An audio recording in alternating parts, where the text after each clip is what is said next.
আপনিও কি মুকুন্দপুরে থাকেন? তো আজকে আমরা যাচ্ছি মুকুন্দপুরে। ওখানে নতুন ওপেন হয়েছে ওয়াশমার্টের নতুন স্টোর।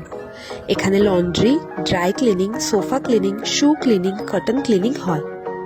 ওদের স্টোরটা ছিল ফার্স্ট ফ্লোরে, তাই ওদের স্টাফ আমাকে নিয়ে উঠে গেল ফার্স্ট ফ্লোরে ওদের স্টোরে ঢুকে আমি দেখতে পেলাম ওখানে রিসেপশনিস্টকে, যাকে আমি আমার নোংরা হয়ে যাওয়া সোয়েটশার্টগুলো দিলাম। আর সে আমাকে সেখানে লন্ড্রি প্রসেস বলল যে কিভাবে তারা ইকো ফ্রেন্ডলি প্রোডাক্ট দিয়ে আমাদের প্রোডাক্ট ক্লিন করে।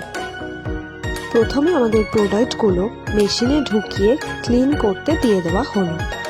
সুইচ অনের পর কিছুক্ষণ ক্লিন হয়ে যাওয়ার পর আমাদের প্রোডাক্টগুলো মেশিন থেকে বের করে আবার ড্রায়ারে দিয়ে দেওয়া হলো সেগুলোকে শুকনো করার জন্য। প্রোডাক্টগুলো শুকিয়ে যাওয়ার পর সেগুলোকে বার করে আয়রন এবং ফোল্ডিং এর পর সুন্দর করে ওরা প্যাকেজ করে দেয় এবং আমাকে কল করে জানায় ডেলিভারি নিতে আসার জন্য।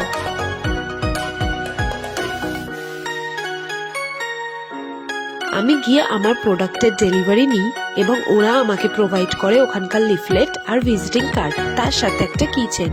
আমি ওয়াশমার্ট থেকে সার্ভিস নিয়ে খুবই স্যাটিসফাইড। যারা মুকুন্দপুর এবং এর আশেপাশে থাকেন তারা প্রত্যেকেই একবার সার্ভিস নিয়ে দেখতে পারেন। ওয়াশমার্ট বাড়ি থেকে প্রোডাক্ট পিক আপ এবং ডেলিভারিও করে থাকে।